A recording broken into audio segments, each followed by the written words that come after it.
What's up internet, here we go again. Kali ini kita akan ngebahas film jadul lagi yang berjudul Poison Ivy. Dirilis pada tahun 92, yang pada intinya film ini tuh menceritakan tentang perselingkuhan antara bokap dengan teman sekolah anaknya cuy, yang masih SMA. Gila gak lu? Udahlah, tanpa berlama-lama lagi langsung aja kita masuk ke dalam alur filmnya.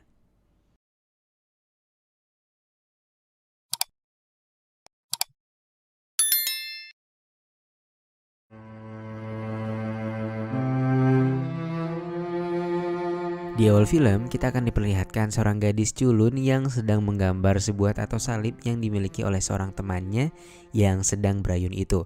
Dalam hati ia berkata bahwa temannya yang satu ini sangatlah berbeda dengan kebanyakan teman-teman di sekolahnya. Berpenampilan seperti preman dan juga nggak beretika. Namun di luar itu semua, Sylvie tetap mengagumi kecantikan yang dimilikinya. Dan Sylvie berharap mereka bisa menjadi seorang sahabat. Suatu hari mereka berdua sedang berada di ruangan kepala sekolah. Gadis blonde itu ternyata bernama Ivy. Ia ditahan di sana dikarenakan nilainya yang menurun. Karena ia merupakan siswi penerima beasiswa, ia harus mempertahankan nilai-nilainya. Sementara Sylvie berada di sana karena dia menelpon sebuah stasiun TV yang bernama KTVM dan mengatakan bahwa terdapat bom di sana. Yang ternyata ayahnya sendiri bekerja di sana, cuy. Saat pulang dan memasuki mobilnya, ayahnya pun langsung memarahinya. Dikarenakan ia hampir saja kehilangan pekerjaannya atas ulah anaknya itu. Sylvie pun langsung meminta maaf kepada ayahnya dengan nada yang memelas. Lalu tak lama kemudian, Ivy menghampiri mereka dengan maksud meminta tumpangan. Namun karena sikapnya yang tak sopan, ayahnya pun langsung menolaknya. Sylvie langsung berbisik kepada ayahnya untuk memperbolehkan Ivy menumpang karena dia merupakan sahabatnya, dan ayahnya pun akhirnya mengizinkan Ivy. Lalu Ivy berkata bahwa dia harus duduk di depan dikarenakan jika duduk di belakang ia merasa mual, dan mereka pun akhirnya berpindah. Lalu di perjalanan, Ivy memancing si ayah dengan mengangkat kakinya yang membuat si ayah menelan ludah, cuy. Emang mantep sih, tapi sudahlah. Esok harinya, Ivy dan Sylvie kembali pulang bersama-sama. Namun kali ini mereka berjalan kaki karena ayahnya sedang ada urusan. Di perjalanan, Sylvie bercerita bahwa dia pernah hampir melakukan bundir dengan melukai pergelangan tangannya. Sylvie lalu mengajak Ivy untuk mampir ke rumahnya yang sangat megah ternyata. Dia pun berpesan kepada Ivy untuk tidak berisik di rumahnya karena ibunya yang sedang mengalami sakit parah. Ketika di dalam, Ivy mengatakan bahwa rumahnya begitu mewah. Lalu ketika Ivy melihat piano, dia pun langsung memainkannya. Dan ya, Sylvie pun langsung memarahinya karena berisik. Lalu lagi-lagi Sylvie bercerita bahwa dia akan lebih memilih untuk bundir dengan cara melompat karena itu akan lebih cepat dibandingkan melukai tangannya. Lalu ibunya yang bernama Georgia menghampiri mereka. Sylvie pun dimarahi karena bersahabat dengan Ivy yang notabene tak sopan saat bertamu. Lalu Georgia juga mengomentari penampilannya yang seperti berandalan, pakaiannya yang ketat dan yang lainnya. Mendengar hal itu, Ivy pun langsung meminta maaf kepada Georgia. Beberapa saat kemudian, alat oksigen Georgia tiba-tiba tersumbat. Ivy pun dengan cepat memeriksanya dan mencobanya sendiri. Dan hal itu membuat Georgia merasa kagum karena hal itu beresiko dapat menularkan penyakitnya. Namun Ivy lebih memilih untuk mengambil resiko itu. Percakapan mereka pun berlangsung cukup lama hingga akhirnya Georgia merasa nyaman mengobrol dengannya. Hari-hari berikutnya membuat Ivy dan Sylvie menjadi sangat dekat. Bahkan Ivy diperbolehkan menginap di rumahnya. Ivy pun dapat merasakan rasanya menjadi orang tajir cuy, dan menikmati semua fasilitas yang ada di rumah itu. Sementara Daryl seringkali mendapatkan pemandangan yang indah karena adanya Ivy di rumah itu. Hingga suatu ketika Daryl pun memberanikan diri untuk lebih dekat dengan Ivy. Hal ini terjadi dikarenakan Georgia yang sudah sakit-sakitan dan tak bisa lagi memenuhi nafsu makannya. Ketika di kamar, telepon Sylvia berbunyi. Ivy pun mengangkatnya. Seorang pria bernama Jim di telepon itu menanyakan waktu luangnya Sylvie. Ivy pun menjawab bahwa dia ada waktu senggang pada tanggal 16 Mei. Padahal di kalendernya tertulis bahwa di tanggal itu ayahnya akan berulang tahun. Ketika di kantor, Daryl curhat dengan seorang temannya bahwa penyakit istrinya semakin parah. Dia tak sanggup jika harus kehilangan istrinya. dan dia juga bingung harus berbuat apa. Pada suatu malam di balkon rumah, Georgia terlihat sedang berdiri di atas sana. Sylvie dan Ivy yang melihatnya pun menduga bahwa ibunya akan bundir. Mereka pun langsung menenangkan Georgia untuk tak melakukan hal itu. Dia juga meminta kepada ibunya untuk lebih sering berdoa kepada Tuhan karena kondisinya yang semakin melemah. Sementara di luar, Ivy bertemu dengan Daryl yang sedang tak menggunakan rambut palsunya. Ivy mengatakan bahwa ia lebih menyukai tampilan Daryl yang natural seperti ini. Ivy juga mengatakan bahwa dia tak menyangka bisa sedekat ini dengan Daryl karena biasanya dia hanya melihatnya dari TV. Lalu Ivy mencium tangan Daryl yang membuat Daryl semakin baper kepadanya. Iya. Pada tanggal 16, seorang pria bernama Jim mendatangi rumah Ivy. Jadi ceritanya ternyata mereka membuka sekolah amal untuk anak jalanan, di mana Sylvie menjadi salah satu pengajar di sana. Sylvie tentu saja menolak pergi karena dia sedang sibuk menyiapkan pesta ayahnya. Lalu tak lama kemudian Ivy pun muncul dan meminta maaf sambil berkata bahwa dia telah salah mengucapkan tanggalnya ketika sedang ditelepon. Ivy pun menawarkan diri untuk menggantikan pekerjaan Sylvie untuk membantu persiapan pesta ayahnya sebagai permintaan maafnya. Daryl pun akhirnya setuju dan membiarkan Sylvie pergi.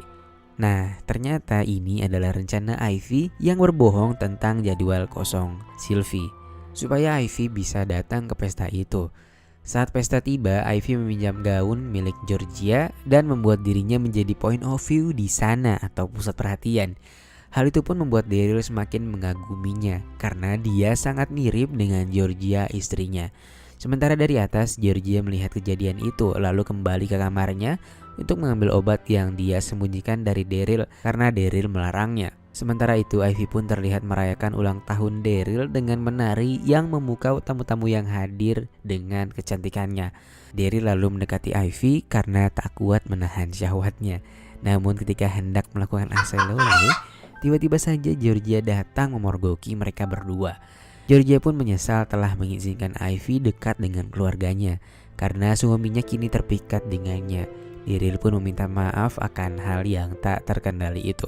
Tak berselang lama, Ivy pun lalu datang dan membawakan minuman untuk mereka.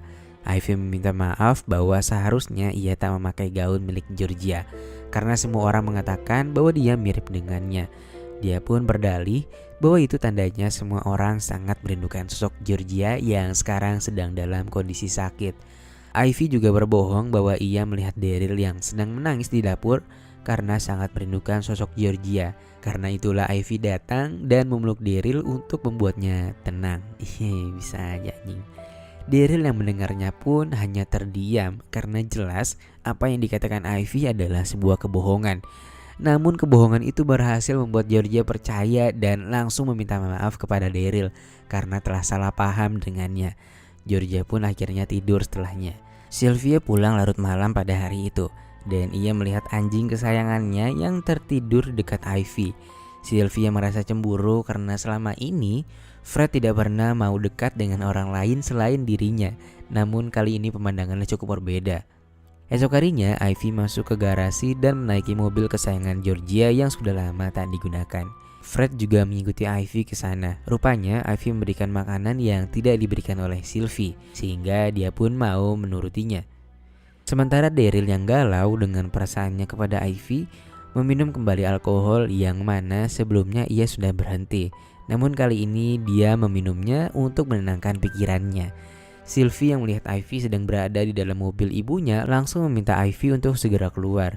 Ia juga semakin marah saat melihat Fred yang ada bersamanya. Dia pun memintanya untuk berhenti mendekati Fred dan jangan lagi menggunakan barang ibunya. Ivy lalu mengatakan kalau dia tidak berniat untuk melakukan hal seperti itu. Sylvie yang sangat marah akhirnya pergi ke sekolah.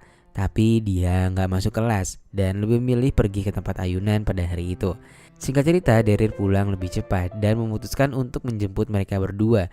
Namun karena Sylvie tak masuk, Daryl hanya pulang berdua dengan Ivy. Di perjalanan, Daryl mengatakan kalau dia tak bisa melakukan perselingkuhan lagi. Tapi Ivy mengatakan bahwa mereka sudah melakukannya cukup jauh. Bujuk rayu Ivy akhirnya meluluhkan perasaan Daryl dan mereka pun berhenti di pinggir jalan untuk melakukan aselole di hutan. Kembalinya ke rumah, Ivy melihat Sylvie yang sedang bermain piano.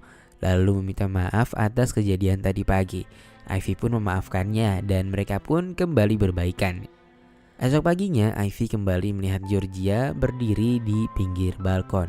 Ivy pun bertanya kepada Georgia, apakah ia pernah memikirkan untuk mengakhiri hidup dengan cara melompat. Georgia pun menjawab bahwa dia pernah memikirkannya. Lalu tiba-tiba